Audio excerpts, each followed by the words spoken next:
What's going on, everybody? Today I'm going to show you 5 exercises you can use at home to help strengthen your forearms and your wrists and your hands so you can prevent and become more resilient to tendonitis, because usually it's either a muscle imbalance or a muscle weakness in certain areas. And if you strengthen everything the way it should be strengthened, you'll have a really good foundation to prevent and be resilient to tendonitis. Let's get into the exercises. All right, so the first exercise is super simple. You're just going to want to grab a heavy weight and hold it by your side. You're going to want to squeeze as hard as you can, or like 90%, and you're really going to feel that at the top of your elbow here. And then you're going to release a little bit. And you're going to squeeze again, release. Squeeze again, release. And do that as many times as you can until you get a nice pump in your arm. And what you can even do is a couple of swings with the weight, just light swings. And what we're trying to do is focus on the connection between your hand all the way down the kinetic chain to your shoulder. So we're strengthening all of this down here.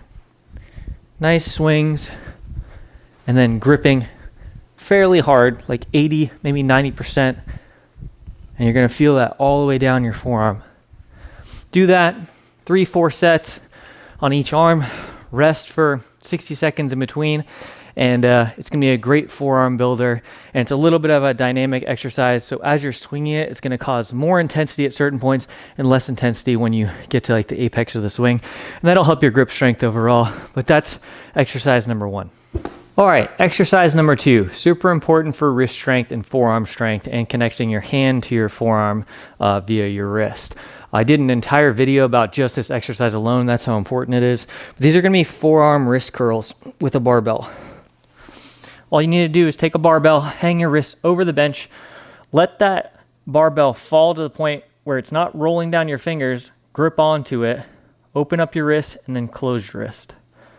Open, close, open, close. About 20 reps is the area you want to aim for. Nice, slow, and controlled. You're going to feel a really good burn in your forearms for exercise number 2. It's super simple, super effective.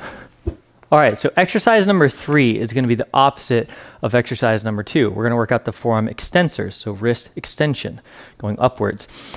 I like using a preacher bar curl because it has a little bit more of an ergonomic grip and it feels better on my wrist. You can use dumbbells. You can even use a barbell, but your extensors are always going to be a little weaker than your flexors, so it's much safer and more efficient to use lighter weight. Same concept applies. Wrists over the edge. Come up with it. Make sure you're gripping. There's going to be a lot of stress on your thumbs. Aim for about 20 to 25 reps because we are using a little bit of a lighter weight. And if you have tendonitis, the tennis elbow, so on the external part of your elbow, outer part, this might aggravate it a little bit. So the objective here isn't to aggravate the tendonitis more than it already is. So stick with exercises that are not hurting and not causing more inflammation in the area.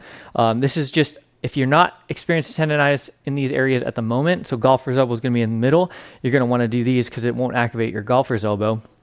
But just do the exercises that feel more comfortable because we're not trying to aggravate it, okay? You do want to let it heal. Rest is probably the number 1 thing to do for tendonitis. And then once you're feeling a little better, start doing these foundation building exercises. And exercise number 3 will help your extensor strength because your extensors are going to be a little weaker than your flexors, as I said earlier, but it's good to be balanced, and a lot of muscle imbalances are what causes tendonitis over time. So make sure you're well rounding out your forearm and your grip strength. Let's move on to exercise 4. All right, exercise number 4, we're going to be working on pronation and supination of the forearm. One of the best exercises and kind of challenges is using a kettlebell, and we're going to be doing flips. So you're going to place the kettlebell on its side like this. You're probably going to need a light kettlebell for this exercise too. Grab one of the handles and then flip it back and forth. So when we flip it externally, we're supinating our hand. So pretend like you're holding a bowl of soup. That's how you're going to remember supination. And then pronation, pretend like you're laying down on your belly. And that's just 2 easy ways to remember pronation, supination. So we're going from one side to the other, flip, flip. And it's a fun challenge to do as well because a lot of calisthenics and weight training athletes like to see, or arm wrestlers, like to see how heavy of a kettlebell they can do or flip. And it's a great way to train with very simple exercises on pronation and supination. So just flip this kettlebell back and forth about 20 times each way. rest for a little bit, and get back to it. You'll feel it down around here and on the side of your forearm a little bit.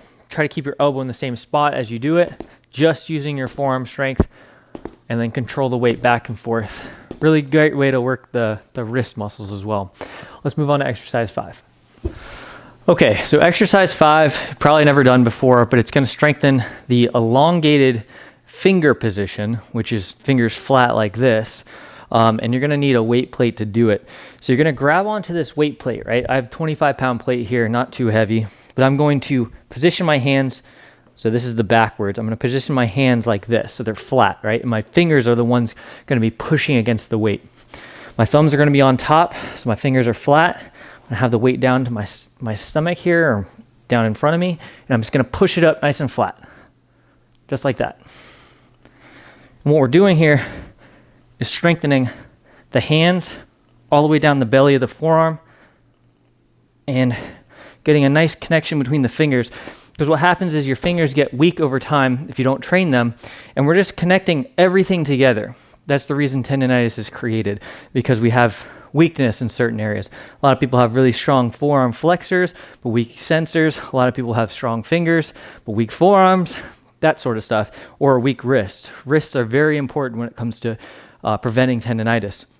So this exercise is going to help you strengthen the whole connection all the way down, keeping your fingers flat. You'll feel it from your fingertips into your wrist and then into your elbow.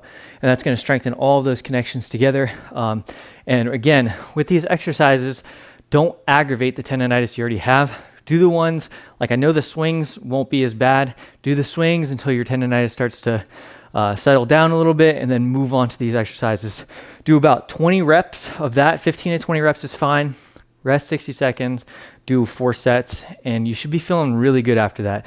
Repeat these workouts for a few weeks, see how you feel, increase the weight, decrease the weight if it's causing too much pain. And I'll give you one more exercise at the end just for a little bonus, just to show you how to bring everything together, especially if you're focused on doing more pull-ups with less tendonitis.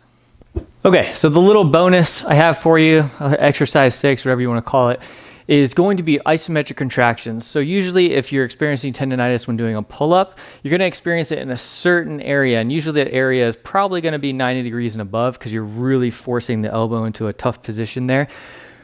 So what I want you to do is go to the point where you can feel the tendonitis and then back off a little bit and then hold that position, because we're going to be strengthening everything around the area, not trying to aggravate it, and just holding those positions. So an isometric contraction is starting at the bottom, pull. Let's say if I feel my tendonitis right here, I'm going to back off a little bit. Okay, it feels better. I'm going to hold this position.